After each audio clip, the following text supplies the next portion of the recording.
हंसी पर मैं मर ही ना जाऊं तेरी ही बातों। Hi guys, welcome back to my channel. I hope you guys are doing good and I'm also fine. And as you know, आपको thumbnail से पता चल गया होगा कि this video is about my first trimester and this is the first update of my first trimester. So and I'm shooting this video in my 9th month. Like can you imagine, मैंने ना इतने time से सोचा कि मैं shoot करूँगी pregnancy का shoot करूँ, बट पता है स्टार्टिंग में मेरे को इतना ऐसे हो गया था कि सब कुछ समझ में ही नहीं आ रहा था प्रेगनेंसी के स्टार्टिंग में कि व्लॉग्स बनाऊँ, शूट करूँ, बताऊँ नहीं बताऊँ, क्या करूँ। तो बहुत ज़्यादा कन्फ्यूजन हो गया था। वैसे मैंने सोचा था कि मैं शूट करती रहूँगी और प्रेगनेंसी के लिए after pregnancy I will post everything, but वो भी पॉसिबल नहीं हो पाया।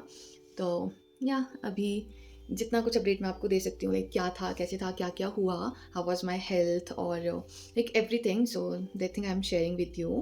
तो मैं काफ़ी टाइम से सोच रही थी कि मैं ये सब वीडियोस शूट करूँ, पर चलो देर आए दुरुस्त आए। प्रेगनेंसी से पहले आई मीन डिलीवरी से पहले अपना ये सब शूट कर रही हूँ। वैसे तो मैंने सोचा नहीं था करूँगी, बट या फॉर यू गाइज। सो और मैंने सोचा था कि मैं ये लाइक जो जो कुछ भी मेरा प्रेगनेंसी का होगा वो सब मैं नितिन को साथ में बैठा के फिर आप लोगों के साथ शेयर करूँगी, बट वो चीज़ पॉसिबल, मतलब मैं आधी लेट इसी चक्कर में भी हूँ कि मैं नितिन का वेट करती रही कि नितिन और मैं साथ में अपनी जो अपडेट्स है वो आप लोगों को देंगे, पर नितिन भी जितने होते हैं तो मैंने सोचा कि मुझे और देर नहीं करनी चाहिए। और या तो आज मैं आपको अपना फर्स्ट ट्राइमेस्टर, मेरा स्टार्टिंग के जो 3 मंथ्स थे प्रेगनेंसी के, वो कैसे थे, आज मैं वो सब शेयर करने वाली हूँ आप लोगों के साथ। तो या guys, let's start. So the date was 8th October 2023 when I got to know that I'm going to be a mom. Like, see, और मतलब मेरे लिए शॉकिंग भी बोल सकते हैं उस चीज़ को, और like, मैं अभी तक वो फीलिंग को समझ ही नहीं पाई हूँ कि वो कैसी फीलिंग, मतलब मैं आप लोगों के साथ मुझे शेयर नहीं कर सकती हूँ कि मुझे उस टाइम, मतलब मुझे अभी भी ऐसा वो जब मतलब ऐसा फील होता है कि मैं जो खुद अभी बड़ी नहीं हुई है अच्छे से, वो माँ बनने वाली है कुछ ही महीनों में। वैसे तो मैं बन चुकी हूँ, क्योंकि स्टार्टिंग से जब आपको पता चलता है कि आपके अंदर एक नई ज़िंदगी बन रही है, तो आप तभी से उतना वो केयर करना आप में, मतलब वो काफ़ी सारे चेंजेस आप में आ जाते हैं, वो फीलिंग्स एंड ऑल। तो वो वैसे वाली तो मैं बन चुकी हूँ, बट हाँ, अब थोड़े टाइम में हाथ में भी आने वाला है, तो वो उस वाली फीलिंग शायद से इस फीलिंग से और ज़्यादा बेहतर होगी। तो या कहीं सो, और मैंने अपना जो डेट्स वगैरह में फर्स्ट ट्राइमेस्टर का जो कुछ भी था वो ना, वो सब चीज़ें यहाँ पे लिख ली है। मतलब मैं लिखती रहती थी अपना डेट वगैरह, जो कुछ भी होता था, कब क्या चीज़ की, तो सो डेट की मैं मुझे लास्ट में मैं कभी शूट करूँ तो मेरे को इतना ज़्यादा कन्फ्यूजन ना हो बताने में, क्योंकि होता क्या है कि आप भूल जाते हो चीज़ें, है ना। इतना याद तो नहीं रहता है क्या क्या हुआ था, कैसे कैसे हुआ था, क्योंकि बहुत कुछ हर महीने हर हफ्ते कुछ ना कुछ नया होता है आपके साथ। तो हाँ, तो मुझे 8 अक्टूबर को पता चला, आई डिड दैट टेस्ट कि okay so I am pregnant and all, but उसके बाद ही मुझे काफ़ी टाइम तक विश्वास नहीं हो रहा था। मतलब नहीं यार, ऐसे कुछ भी ऐसे ही फिर से करते हैं, तो आई डिड 2-3 टेस्ट, तो या all were positive. And then वैसे स्टार्टिंग में जो अक्टूबर नवंबर वाले व्लॉग्स है, मैंने काफ़ी सारे पोस्ट किए हैं उस टाइम पे, मैं बताया नहीं था आई वॉज प्रेगनेंट, बट या I was pregnant at that time. तो वो तो आपने मैंने देख ही लिया था मैं कैसी थी स्टार्टिंग में। और बात एक ही होता है फर्स्ट ट्राइमेस्टर में कि आपको नौशिया होता है, वॉमिटिंग होती है, थकावट हो जाती है बहुत ज़्यादा, पर मैं सच बताऊँ तो मेरे साथ ऐसा कुछ भी नहीं हुआ। वॉमिटिंग वगैरह मुझे बिल्कुल नहीं हुई, मेरी कोई तबीयत ख़राब नहीं हुई। और हाँ, मुझे थोड़ी सी थकावट हो जाती थी, और उस टाइम पे जब स्टार्टिंग में मुझे पता चला तो मैं उस टाइम जॉब कर रही थी अपनी, तो मैं जब जैसे मैं स्कूल पहुँचती थी तो मेरे को काफ़ी ऐसे थकावट सी हो जाती थी। मतलब मैं पहुँच के मैं असेंबली में खड़ी नहीं रह पाती थी, मेरे को लगता था या मुझे बिठा दो, मैं नहीं खड़ी रह पा रही हूँ। मतलब ऐसा लगता था कि आपके शरीर में बिल्कुल जान नहीं है। तो बस मेरे साथ ये हुआ, उसके अलावा मेरे को ऐसे कोई ख़ास सिम्पटम्स आए नहीं। जैसा कहते हैं कि आपको वॉमिटिंग होती है काफ़ी ज़्यादा, या आपको खाने वगैरह से स्मेल आने लगती है, खाने का मन नहीं करता, तो मेरे को ऐसा कुछ नहीं हुआ। मैं बहुत हेल्दी थी, हेल्दी हूँ अभी भी, बट मेरी काफ़ी हेल्दी ऐसी प्रेगनेंसी रही है स्टार्टिंग से ही। मेरे को नहीं आए ऐसे सिम्टम्स। एंड उसके बाद मैं नवंबर वगैरह में शादी में गई थी, आपको ध्यान होगा मैंने वीडियोस वगैरह डाली हुई है। यस, उस टाइम मेरे को सेकंड मंथ स्टार्ट हो गया था जब मैं शादी में गई थी। वो वाली वीडियोस भी देख रहे हो तुम, उससे भी मेरी प्रेगनेंसी वाली वीडियो से लाइक व्लॉग में वो रिलेट कर सकते हो कि मैं कैसी थी उस टाइम पे, खुश एकदम मज़े से। मैं पार्टी पुर्टी की है तो आपने देखी होगी, मैरिज वाले व्लॉग थे, उससे पहले बैचलर पार्टी थी, तो मैं उस टाइम पे I was second 2 month pregnant. तो उसके बाद मैं स्टार्टिंग में 2 महीने तक जो था वो गायनों के पास गई ही नहीं थी। वैसे कि मतलब मुझे बोलते हैं स्टार्टिंग में चले जाना चाहिए, दिखा लेना चाहिए वो सो, बट फिर जब मैंने अपने घर पे कंसर्न किया सबसे कि जाऊँ कब जाऊँ, वो चीज़ें मुझे भी नहीं पता थी कि मुझे कब जाना चाहिए। बट तो सबने सजेस्ट किया था कि नहीं 3rd मंथ में ही जाना, ऐसा कुछ नहीं है, तुम ठीक हो तो वैसा जाने की ज़रूरत नहीं है। बट हाँ, अगर आप लोग ठीक नहीं हो और आपको कोई प्रॉब्लम होती है तो मैं ये बोलूँगी कि आप स्टार्टिंग में जाके ही अपनी गायनों को दिखाएं। तो मैं तो थर्ड मंथ में गई थी। तो उस टाइम पे मेरे साथ क्या शॉकिंग चीज़ हुई कि उन्होंने मेरा फर्स्ट अल्ट्रासाउंड किया एंड वो स्क्रीन पे वो बेबी बहुत बड़ा दिख रहा था, जबकि इतना होता नहीं है, बहुत इतना सा साइज़ होता होगा 3rd मंथ में आई थिंक। तो उसमें इतना बड़ा दिख रहा था, मैं ऐसी थी ओह शिट बेबी इतना बड़ा हो गया और मुझे पता ही नहीं। तो वो डॉक्टर भी बोलती हाँ काफ़ी बड़ा है, आप लेट आए हो ये वो जो। तो मुझे लगा कि मुझे थोड़ा जल्दी आना चाहिए था। And then I started my medicine in 3rd month. क्योंकि तो हमारी दवाइयाँ जो होती है वो स्टार्टिंग में सिर्फ आयरन कैल्शियम वगैरह ही दी जाती है, तो मैंने भी सेम वही दवाइयाँ ली थी। पर उसके बाद और उस टाइम पे जब मेरी प्रेगनेंसी स्टार्ट हुई थी 3rd मंथ में भी मेरा वेट कितना था 57 kg। और फर्स्ट 3 मंथ में मेरा सेम वेट था। उस टाइम पे भी उस टाइम ना कुछ वेट गेन किया नहीं था मैंने।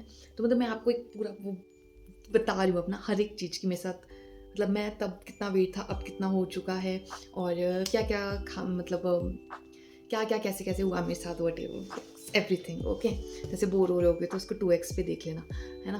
तो I am just sharing my things with you guys, है ना। तो या था 3rd मंथ में I was that time 57 kg।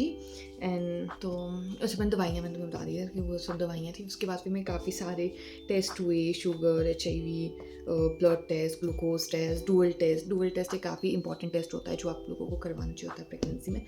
Okay, तो मेरे सारे टेस्ट जो थे वो नॉर्मल थे। देन आई हैड थायराइड का टेस्ट जिस पे कि नंबर वॉज इंक्रीज्ड, तो मेरे को फिर थायराइड की दवाइयाँ वगैरह स्टार्ट करवा दी थी। और थायराइड का ऐसा होता है कि इसमें क्या होता है कि अगर आपका थायराइड वगैरह बड़ा होता है तो जो बेबी का होता है उसका वो प्रॉपर वेट गेन नहीं हो पाता है, बेबी की ग्रोथ से वो मतलब थोड़ा सा फ़र्क पड़ जाता है। तो फिर मुझे वो थायराइड वाली दवाइयाँ स्टार्ट हो गई थी।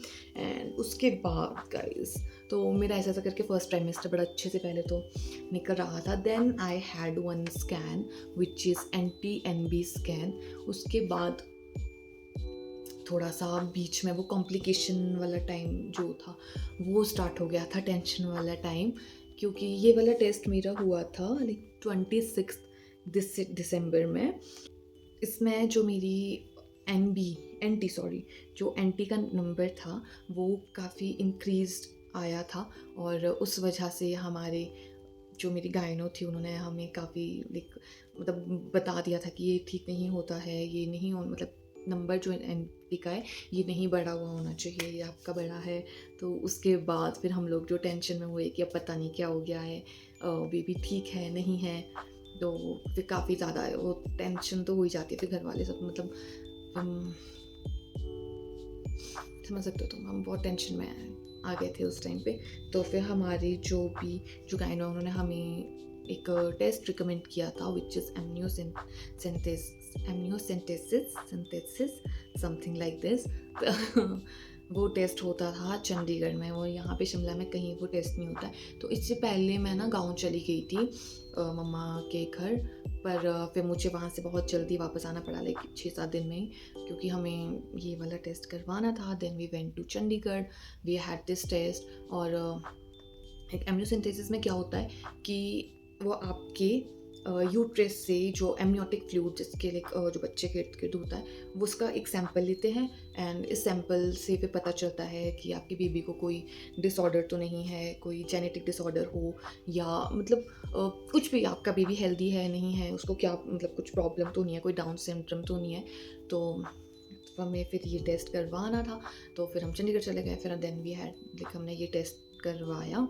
और अगर आपको जानना है टेस्ट कैसा होता है, पेनफुल होता है, तो उसके लिए आप मुझे कमेंट कर सकते हो, मैं उस पर एक सेपरेट वीडियो बना दूँगी। हाँ, तो वो वैसा मेरा टेस्ट हो गया। मैं उस दिन इतना डरी हुई थी। हम लोग सुबह-सुबह यहाँ से गए चंडीगढ़ और अपॉइंटमेंट लेनी पड़ती है इस टेस्ट के लिए पहले। तो हम लोग गए, फिर मेरा ये टेस्ट हुआ एंड फिर उसके लाइक 14-15 डेज़ के बाद शायद हमारी रिपोर्ट आ गई थी। तो हम तो बिल्कुल वैसे थे, और तभी मैं जो स्टार्टिंग में शूट नहीं किया इसीलिए नहीं किया था कि पता ही नहीं है मतलब क्या होगा। होता है हो 3 मंथ तक थोड़ा-सा ऐसा वो रहता है ना, थोड़ा-सा टाइम कि पता नहीं क्या ही होगा आगे, तो अभी बताए किसी को ना बताए, तो वैसा वाला चल रहा था। देन फिर ये टेस्ट हुआ, इसकी रिपोर्ट आई तो एवरीथिंग वाज़ नॉर्मल। तो हमने अपने टेस्ट वेस्ट दिखाए अपने डॉक्टर्स को, कहते नहीं सब कुछ ठीक है, ऐसा कुछ नहीं है, हम मतलब वो बढ़ गया होगा नंबर बट अभी सब ठीक है। तो क्योंकि यहाँ पे बात तो अबॉर्शन तक आ गई थी कि अगर हमारे ये टेस्ट जो है वो ठीक नहीं होते हैं तो शायद से हमें भी है ना, तुम समझ सकते हो ना, मैं बोलना भी नहीं चाहती हूँ वो चीज़ें। तो ऐसा हो गया था। ओके। हाँ, तो मतलब ये चीज़ें बिल्कुल स्टार्टिंग के 3 मंथ में, मतलब जो हमारा एंटी नहीं एमनियो होता है वो 16th वीक में होता है, बट 16th वीक में आपका सेकंड ट्राइमेस्टर स्टार्ट हो जाता है। ये टेस्ट करवाया, then we had to know कि हाँ, जो बेबी है वो बिल्कुल ठीक है, कोई प्रॉब्लम नहीं है। तो तब तक जो है मेरा जो फर्स्ट ट्राइमेस्टर था वो ख़त्म हो चुका था। जो मैंने सोचा था कि सब कुछ स्टार्टिंग से शूट करूँगी, और तो मतलब मुझे फर्स्ट ट्राइमेस्टर का सच बताऊँ तो बिल्कुल पता नहीं चला कैसे टाइम गया। और एक बहुत जल्दी टाइम, मतलब टेंशन में ही आधा टाइम तो हमारा टेंशन मतलब इसी में निकल गया था कि पता नहीं क्या होगा। तो इसलिए मैंने उस टाइम पे कुछ भी ऐसा होता है ना कि मैं अपनी प्रेगनेंसी शेयर करती आप लोगों के साथ या अनाउंस करती, तो मैंने नहीं की। और गाइस, यही रीज़न था मेरा कुछ भी स्टार्टिंग में शूट वगैरह नहीं करने का और चीज़ें किसी के साथ शेयर नहीं कर। तो यही सब हुआ मेरे साथ फर्स्ट ट्राइमेस्टर में। काफ़ी मतलब खुशी वाला भी था, बट फिर बाद में ऐसे ग्राफ जैसे बढ़ता गया ना प्रेगनेंसी का, वीक्स बढ़ते गए वैसे हमारी जो टेंशन और वो चीज़ें थी वो भी उसके साथ बढ़ती चली गई। तो मेरे को बिल्कुल मतलब मैं फर्स्ट टाइम में ऐसी थी कि क्या डाइट प्लान, क्या मतलब क्या एक्सरसाइज क्या करना है, कुछ नहीं पता था। उस साइड ध्यान ही नहीं गया कि मैं अपना इस चीज़ का ख्याल रखूँ, मतलब ध्यान आपका दूसरी साइड ही था। और पहले तो समझ में ही नहीं आता है कुछ कि क्या हो रहा है। और या गाइस, तो इसलिए मैंने कुछ भी स्टार्टिंग में नहीं शेयर किया था। तो यही था मेरा फर्स्ट ट्राइमेस्टर, और बाकी जो मेरा रूटीन था वो मेरा बिल्कुल सेम था। मेरे को अपने रूटीन में इतना कोई चेंज करने की ज़रूरत पड़ी नहीं अपने फर्स्ट ट्राइमेस्टर में। तो या गाइस, दिस इज़ इट। और जैसे कि मैंने बोला, अगर आपको एमनियो के बारे में कुछ भी जानना है तो उस पर मैं एक सेपरेट वीडियो बना दूँगी कि दर्द होता है टेस्ट में, नहीं होता है, और कितना टाइम का टेस्ट होता है, और इस टेस्ट में क्या क्या पता चलता है, एवरीथिंग।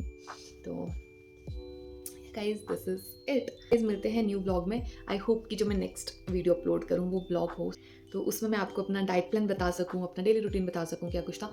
और या guys, this is it. Bye bye.